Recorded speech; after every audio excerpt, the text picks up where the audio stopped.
بسم الله الرحمن الرحيم.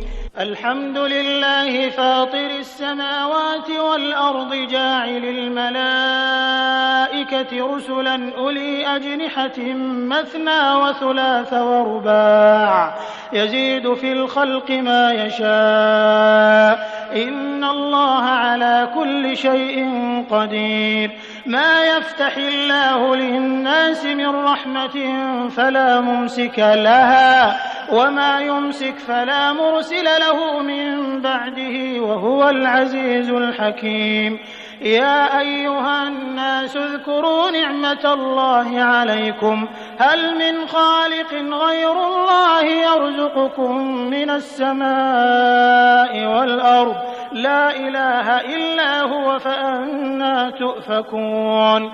وإن يكذبوك فقد كذبت رسل من قبلك وإلى الله ترجع الأمور.